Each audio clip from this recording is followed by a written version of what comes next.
Blackhawks forward Philipp Kurashev finally had his arbitration case come to a conclusion this weekend. I'll break down all the final details from the 2-year deal that he was awarded and also get into Scott Wheeler's top 10 drafted goalies list. All that and plenty more right here on Locked On Blackhawks. You're Locked On Blackhawks, your daily podcast on the Chicago Blackhawks. Part of the Locked On Podcast Network, your team every day.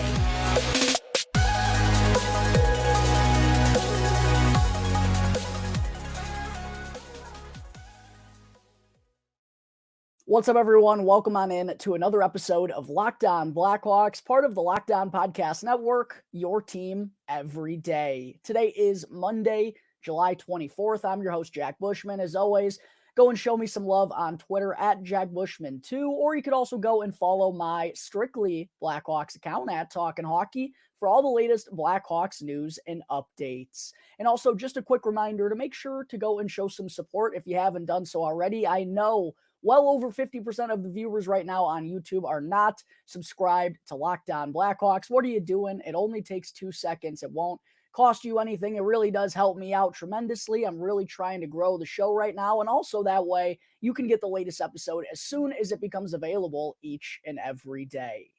All right. Good afternoon, everyone. As always, thank you all for joining me on another episode of Locked On Blackhawks, your one-stop shop for all things Chicago Blackhawks. And thank you all for making the show your very first listen here to start off your week. I hope everyone out there enjoyed themselves over the weekend. To kick things off here on the show as we're getting back into action here to start off the week, the final business of the offseason for the Chicago Blackhawks has finally gotten taken care of. It seemed like it took a couple of extra days there, but Philipp Kurashev officially now has his new deal with the Chicago Blackhawks. He had his arbitration case late last week, and it kind of seemed like Blackhawks Twitter was expecting the announcement of his deal to come out on Saturday or Sunday. I was actually thinking about doing a special episode on Saturday had the news dropped, but we finally got the announcement yesterday on Sunday afternoon that Philipp Kurashev was awarded a 2-year deal through the 2024-2025 campaign with a $2.25 million AAV through those 2 years. And quite honestly, first and foremost, I will say, I was a little surprised that this is what the arbitrator awarded Philipp Kurashev. He is coming off a year where he did set a career high in basically all major categories, right? 70 games played, 9 goals, 16 assists for 25 points, career highs there. Really got his greatest opportunity at the NHL level in his 3-year career so far, was mostly inside the Blackhawks top 6 for the greater portion of the year, but still for the production, 25 points in 70 games, only scored 9 goals this past year. I was a little bit surprised to see that it did wind up getting, he wound up getting awarded all the way up to $2.25 million. I did say on the show, I believe it was a couple of weeks ago now, that my guess as to what Philipp Kurashev would get would be a 2-year deal somewhere between 2 to 2.25. I probably thought $2 million would have been like a more fair and accurate AAV for Philipp Kurashev to get from the arbitrator, but 2.25, we're kind of splitting hairs here. I just thought it was interesting that he did get kind of a little bit more than I think most people around the Blackhawks thought that he was going to get. But at the same time, you can't really be upset about Philipp Kurashev getting that extra $0.25 million. I know I had some people respond to my tweet about Kurashev's new deal saying, it was probably like $500,000 too much for a guy who, really hasn't been all that consistent so far in his career. And I do understand that. And I agree with you, as I just outlined. I think it's probably a little bit too much there for Kurashev, but it's not going to matter to the Blackhawks whatsoever, because while Philipp Kurashev is obviously in a much different situation than someone like Corey Perry or someone like Nick Foligno, the financial aspect is all really the same. It's a 2-year deal here for Philipp Kurashev, which the Blackhawks chose for this to be a 2-year deal instead of a 1-year contract. I think that would have been at somewhere around $4 to $4.5 million. I do believe they wanted Kurashev under contract for these next 2 years to get a little bit better of an understanding. But as far as his deal goes, it's not going to impact the Blackhawks whatsoever financially. We know this season, while they still have a decent amount of cap space despite making a few more moves than I probably anticipated. It's clear they're not going for it yet at this point in time. They know that their competitive window hasn't truly opened yet, so the financials for this season don't really matter. And while they could go out next summer and spend a lot more money, considering it's a pretty quality free agent class next summer, I still don't think that $0.25 million is really going to matter. And I don't know if the Blackhawks are going to be right up against the cap going into next year. So it probably won't matter. And also, Davidson continues to give out these 1-2 year deals that keeps the Blackhawks so flexible down the road, right? The only players they have signed on beyond the 2023-2024 season are Andreas Athanasiou and Connor Murphy and Seth Jones are the only guys that really have long contracts on this team right now. So a 2-year deal. Did Philipp Kurashev get a little bit too much? Probably, but it's not going to impact the Blackhawks whatsoever. Similar conversations, like I said, to what we had with Corey Perry and with Nick Foligno. But for Philipp Kurashev moving forward these next 2 years, I do think this is a pretty crucial season for him, because something I've talked about on the show a couple of times, and usually is kind of the motif around Kurashev whenever I do discuss him on the show. We see these flashes, right? Like, he's got good speed. He's got decent playmaking ability. I don't think anyone really expects him to be a top 6 forward, but I think he still does have something to prove this upcoming season, that he is a solidified NHLer and can be kind of that third liner of the future. I think that's kind of the bracket that we've penciled Philipp Kurashev into, is he has the potential, if he figures it out, if he gets a little bit more consistent and finds a way to kind of eliminate those nights, at least on a more consistent basis, where he's just a complete absent ghost out there basically and didn't contribute anything. You know, he's going to turn 24 here in the fall. It's kind of time for him to start rounding out his game with a little bit more consistency. But I do think it's going to be a really crucial year for him. He's obviously going to get an opportunity to play with more skilled players than he has really in his entire Blackhawks tenure so far, regardless of what role he has. And it is going to be interesting to see where the Blackhawks give Philipp Kurashev an opportunity out of the gate and early on in the season, because despite having those inconsistencies this past year, Kyle Davidson spoke really highly of Kurashev when he talked to the media in the offseason, and they spoke about Kurashev needing to get a deal done. He was really impressed, and probably was higher on Kurashev's season than really any fans were. So I'm going to be really interested to see, is Philipp Kurashev someone they're going to try to sneak maybe on that top line with Taylor Hall and Connor Bedard? Is he going to be playing maybe on the second line with Lucas Reichel, or are they going to try to drop him down to a third line role right out of the gate? Again, that's probably where I think he kind of tops out in terms of his ceiling, as a third line center / winger, probably more so a winger at this point. Hasn't been really good at the dot, but a third line forward that can contribute in many different ways. I think he, offensive consistency is one area he needs to work on. Defensively, I also think he can get stronger and kind of take on more of a shutdown role, because that's probably what the Blackhawks are going to need for him to do in the future.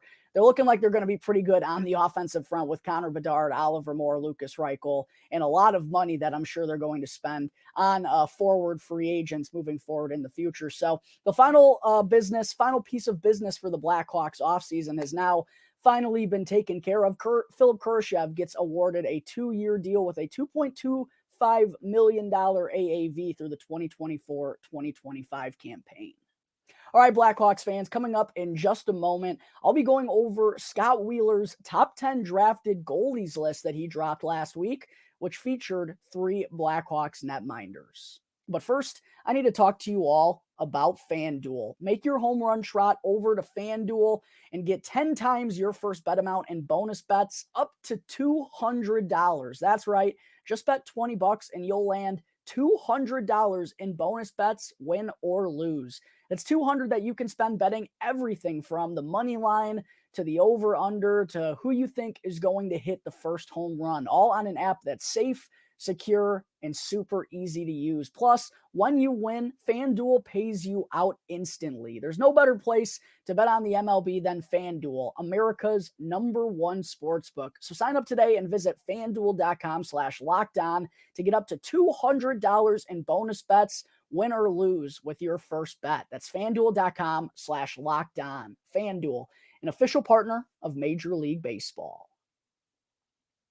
All right, we're back here on the Locked On Blackhawks podcast, part of the Locked On Podcast Network, your team every day. Real quick, before I get into segment 2, if you haven't done so already, if you're still tuned into this part of today's video, make sure to go and hit that subscribe button for me. It's not going to cost you anything, and it really does help me out tremendously. It only takes 2 seconds to go and click that button. Please help your boy out. And if you're subscribed to the YouTube channel, plus you're following Locked On Blackhawks on Instagram, you'll have a chance to win some cool free Blackhawks stuff with the giveaway that I'm having right now. All you got to do, subscribe to Locked On Blackhawks on YouTube, follow Locked On Blackhawks on Instagram, and quickly DM Locked On Blackhawks on Instagram a screenshot that proves you're subscribed to the YouTube channel. I recently posted some pictures on Instagram of the stuff that's going to be involved in the giveaway, the stuff that I am giving away, and the lucky winner will be able to choose one item that they want. So make sure to go do all of that to have an opportunity to win some cool free Blackhawks stuff, courtesy of yours truly here on the Locked On Blackhawks podcast. All right, segment 2, I did want to get into Scott Wheeler's top 10 drafted goalies list that he dropped late last week. And on the show last week as well, I broke down Scott Wheeler's top 50 drafted prospects list, which of course featured 4 Blackhawks skaters inside the top 30. Frankie the Tanky Nazar, of course, wound up finding his way on there as well at number 50. And I figured, we're in a little bit of a slow point here in the offseason. It's fun to kind of have these conversations looking at not only Blackhawks prospects and getting a little bit more familiar with them, but also taking a look across the NHL and seeing how Scott Wheeler has these prospects ranked and just getting a little bit more information on a lot of future netminders and future skaters for NHL organizations. So I think it's a fun little thing to get into. And a lot of these guys, particularly at the top of the list, have been some pretty high-end selections in the past few years in the NHL draft. And as I referenced during the intro, we will find one Blackhawks goaltender prospect within Scott Wheeler's top 10, and then we'll have a couple others that made his honorable mentions list as well. So stay tuned to find out where they land on this list. Started things off, though, without any further ado. Coming in at number 1 for Scott Wheeler's top 10 drafted goalies ranking is Jesper Wallstedt, first-round pick for the Minnesota Wild. He was the 20th overall pick, surprisingly, in the 2021 NHL draft, and I was quite flabbergasted by that, the fact that he wasn't the first goalie taken off the board, because remember, this was a year where the Blackhawks, we thought they were going to be picking 6th overall. They wind up making that trade for Seth Jones, so I was in the loop with a lot of these prospects that were supposed to go high in the first round, and in my mind, Jesper Wallstedt was undoubtedly the best goaltender in that draft, wound up being the second netminder taken behind someone I'll break down a little bit further in this list. But Wallstedt made the trip over to North America, played his first season over here last year, playing for the Iowa Wild in the AHL. And for being only 20 years old, he really performed very well. We actually got a little bit of a look at him at the Tom Curver's Prospect Showcase in the fall, and I thought he looked pretty solid for the most part there. Someone that certainly has a bright future. 2.68 goals against average, .908 save percentage, and 1 shutout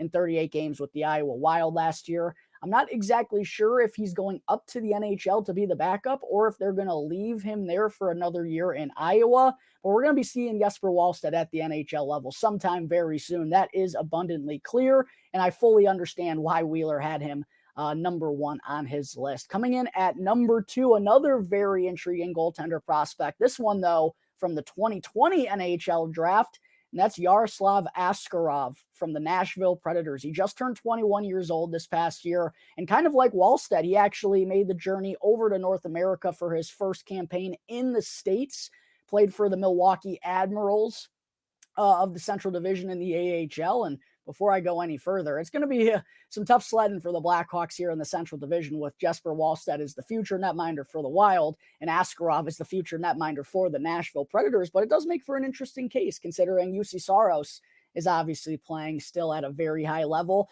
But speaking of playing at a very high level, that's what Askarov did for the Milwaukee Admirals this past season.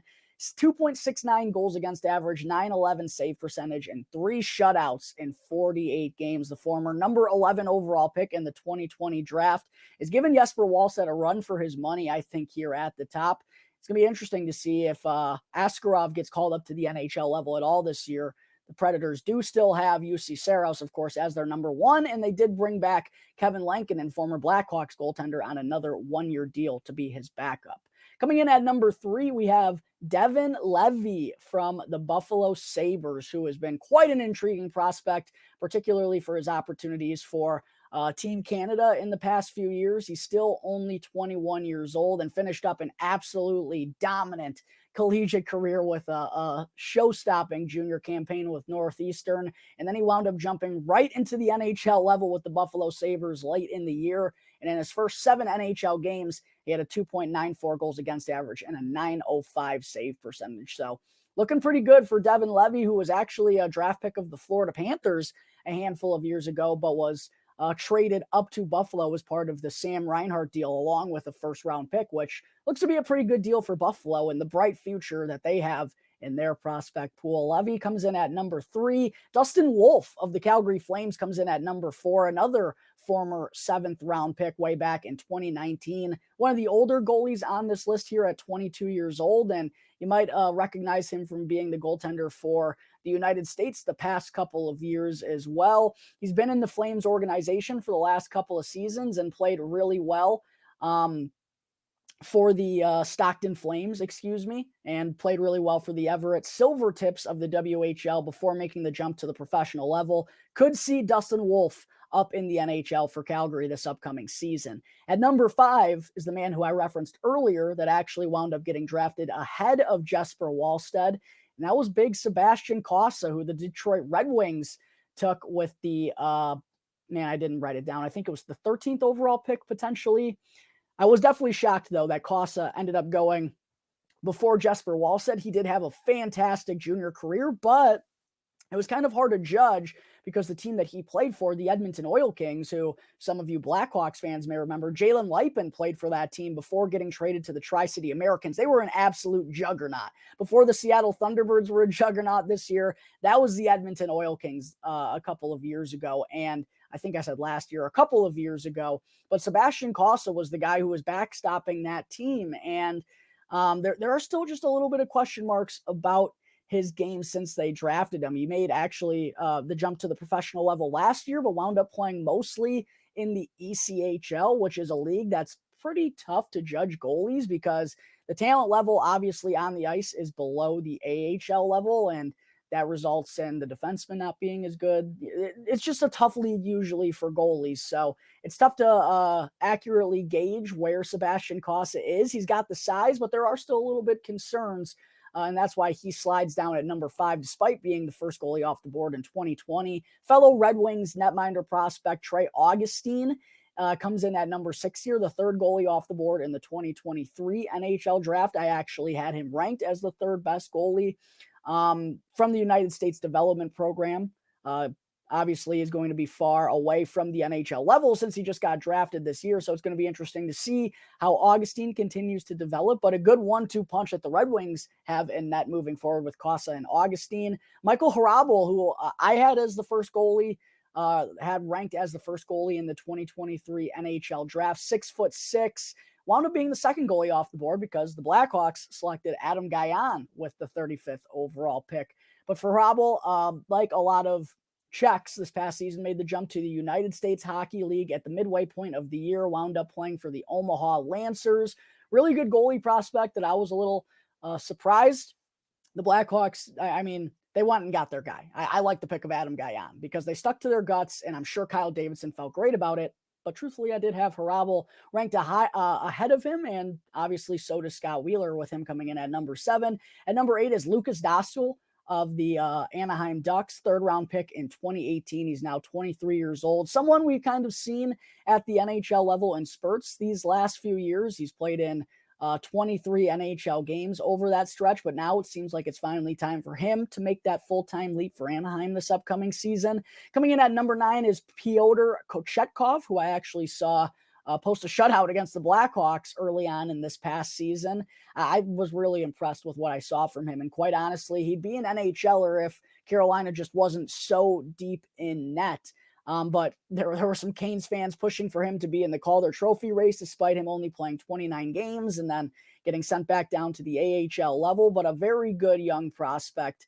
He is 25 years old, so I guess not young. He is the oldest one on this list, but did some good stuff for the Chicago Wolves, nearby team here as well, these past couple of seasons in the AHL level. Feels like it's his time to move up. And then coming in at number 10 is none other than former Blackhawks second-round pick in the 2020 NHL draft, Drew Commesso, baby. Drew, who's finally making the jump to the professional level after wrapping up his junior year with Boston University. A very impressive season there, 24-8, and kind of started the season slow. It's kind of been a theme we've seen of Drew Commesso these last 2 years in college hockey. Didn't really play all that well out of the gate, but then really got it going late in the year. Obviously was a big part in BU making it so far and making it to the Frozen Four this year.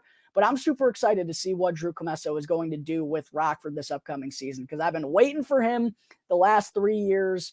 And he's kind of an interesting goalie prospect because there's nothing that really stands out about him, but there's also not any glaring weaknesses, right? Like he's 6'2", kind of okay-ish size for the modern day goalie. You know, a lot of teams want him 6'4", 6'5", 6'6" these days. Comesso's 6'2". He's not the most athletic, but he's just sturdy. He makes all the saves that he should. He's not as dynamic and flexible in making the highlight reel saves that Adam Guyon is capable of, but he's also very technically sound. Doesn't really get off of his angle well. Like I said, makes all the saves that he should. Sharp rebounds, has a good demeanor, doesn't get too high, doesn't get too low, and also has just gotten a ton of really good opportunities these last few years. And you can tell the United States and their national program have wanted to kind of prime Drew Commesso for what's coming in the future when he could be their goalie of the future. I don't think that's crazy to say. That's why they sent him to the World Championships. They sent him to the Olympics.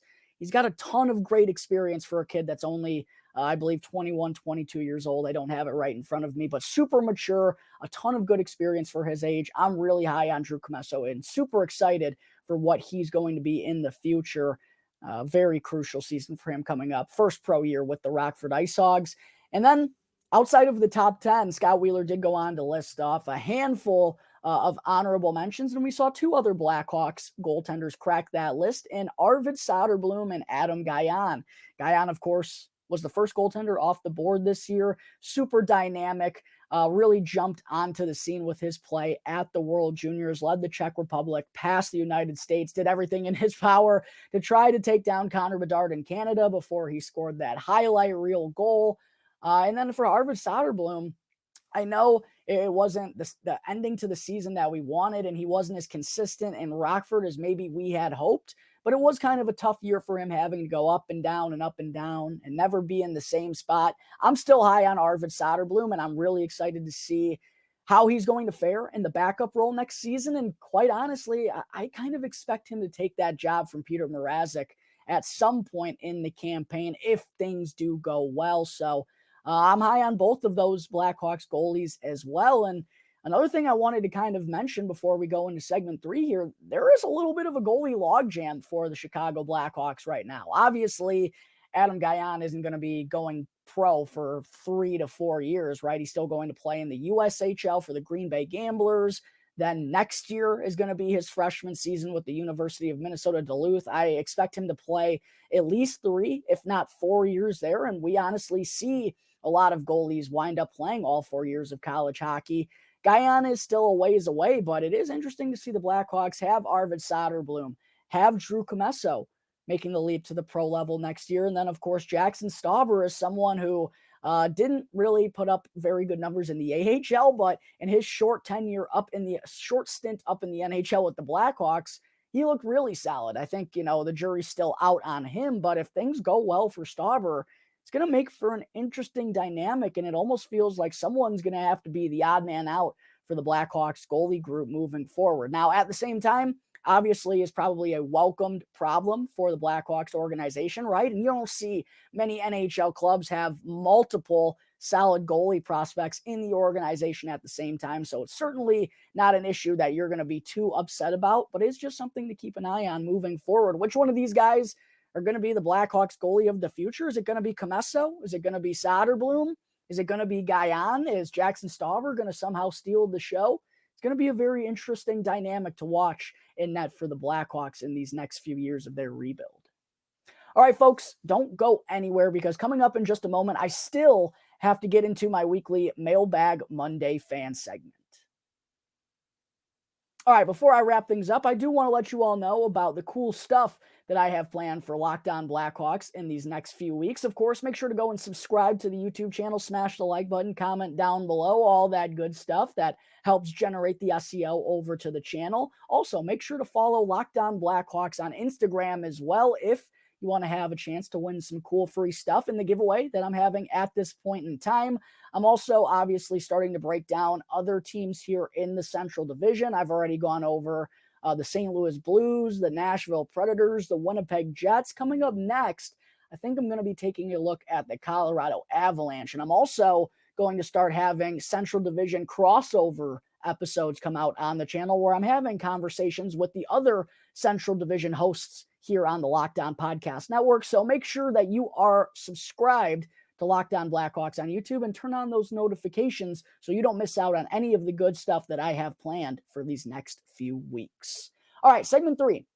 Before I wrap things up on today's show, still got to get into my weekly Mailbag Monday fan segment where I answer a question from a few lucky listeners right here on Locked On Blackhawks. And by the way, make sure to reach out with your question if you have one. I'll answer it live on the show here next week. Very easy for you to do so. Hit me up on Twitter. Slide into my DMs at Jack Bushman 2. You can DM at Talkin' Hockey, at capital L, capital O, _ Blackhawks on Twitter as well. I also have a community tab on my YouTube channel where every week I say drop your Mailbag Monday comments. You can go and drop your comment there, or you can also go and email lockedonblackhawks@gmail.com. But if you have a Blackhawks question, you want your boy over here to answer it live on the show, please make sure to reach out. I really do enjoy this segment. And in order to keep continuing this segment, I also need some interaction from you, the listeners out there. So make sure to reach out with your questions if you could. I'd greatly appreciate it. The first question I want to get into today comes from Lee Thomas, 5830. I know a longtime listener here on the show. Lee, thank you very much for all your support. I really do appreciate you. Lee asked on YouTube, wonder who's going to get number 10 next. Do you think Chelios and Siebes number 7 be retired together? Maybe Larmer next? Yeah, some good questions there. Number 10 is a weird one. Obviously, you would have thought Corey Perry. I don't know how that conversation went. I don't know if he even tried or if he didn't try or if the Blackhawks told him no. Patrick Sharp's in a weird situation, right? He was obviously a 3-time Stanley Cup winner with the Blackhawks. There was only a handful of those guys. It still feels like he's just not held in that exact same breath as Duncan Keith or Jonathan Taves or Patrick Kane. So I wouldn't be shocked if Patrick Sharp winds up not having his jersey retired, but it still feels like something has to happen. I mean, shoot, man. Marian Hossa, I know Hossa played a bigger impact, but Sharpie was here from the ground up, man. It's really tough. I personally would love to see Sharpie get his jersey retired, and I think he deserves it. Will that happen? Something just tells me no, but we'll see. I'm going to be obviously holding my hopes out on that. As far as Chelios and Siebes number 7 go getting retired together, yeah, that's a toughie too, because you would have thought Chris Chelios would have had his number retired, but it was probably just during a weird era where Brent Seabrook was really like ushering himself into becoming a really big staple of this team. And what, are you going to remove the number from him right after that? Right? Like it's an interesting dynamic as well. But personally, I do think Chris Chelios is obviously deserving of his number being retired as well. And I think it would be cool to see those two have their numbers retired together. I don't think either of them would be offended by that. As far as Steve Larmer goes, I just don't see it. I mean, what I know Tab Bamford tweets about it every opportunity that he can. I didn't grow up with Steve Larmer, so I didn't get to see it. Maybe that skews me one way or the other. It just feels like if it hasn't happened yet, it's not going to happen for Steve Larmer. It feels like Chris Chelios being number 7 along with Brent Seabrook kind of forces him almost into that conversation, because if you just retire Seaves and you don't retire Chelios, I know Seabrook accomplished more, but let's not kid ourselves here. Chris Chelios was the better player. Yeah, that would be just a little bit odd, right? But I just don't see it happening for Steve Larmer. As much as people think he is deserving of it, I'm sure he absolutely is. Again, I didn't get to see him play live. Just feels like it would have happened by now if that was going to be the case. Next question I wanted to answer comes from Jim Loicono 6122 on YouTube. Jim, I hope I didn't butcher that. Jim asked, with players coming on and off the ice on the fly, how does the official scorer keep track of individual ice time? And I really appreciate Jim reaching out with this question. It's, not just a typical Blackhawks one that I get. It's actually like a good question that I'm sure some of you listeners out there are wondering as well.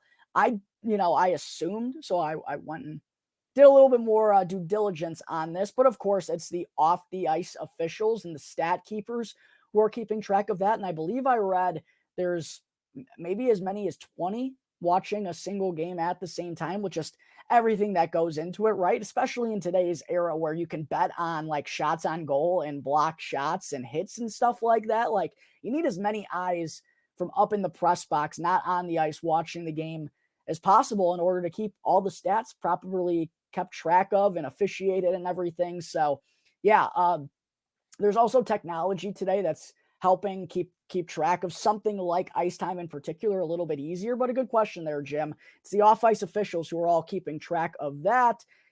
And that's what makes some things like shots on goal or scoring chances, when I take a look at some of the analytics that get posted for each and every game, it kind of does depend on the stat keeper for those type of statistics. Time on ice, though, is not something you judge. It's obviously a little more black and white, but that's how they do keep track of time on ice in the NHL, Jim. Next question comes from Quinn Hoffman, 5148 on YouTube, who asked, what young player do you think will have a breakout season next year and show they can play a role when this team is ready to contend in a few years? I got a couple ones here. First, outside of, like Connor Bedard and Lucas Reichel, I'm going to go with Cole Gutman, man. I know we only saw a short stint from him, but the way that he plays really did remind me a little bit of Brandon Hagel. And I know there were like some hopes that obviously Anders Bjork didn't get brought back, and neither did Austin Wagner, that maybe someone like that would be able to take a little bit of a leap and maybe become the next Sam Lafferty. I think Cole Gutman is really the one in the organization who